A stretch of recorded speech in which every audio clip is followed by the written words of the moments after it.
Niba uri kureba iyi videwo si impanuka kuko hari ikintu gikomeye cyane ugiye gukura kuri iyi videwo. Ntibibaho ko byaba ari impanuka kuba uri kureba iyi videwo, hari impamvu uri hano muri aka kanya.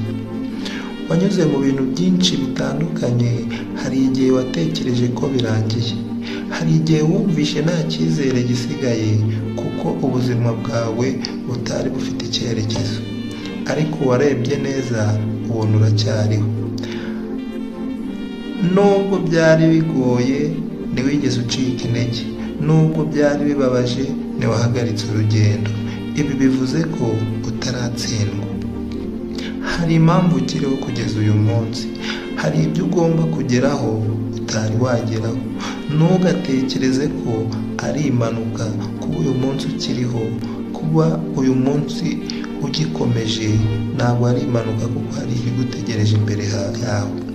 Ejo hawe hashobora kuba huzuye ibyiza utari wabona uyu munsi. Ntugacike intege kuko urugendo rwawe ruracyakomeje. Ntugahagarike urugendo.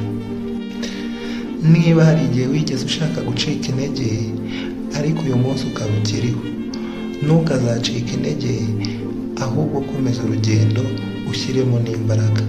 Andika ijambo ngo ndacyariho kandi sinzacika intege, ubundi dukomezanye urugendo.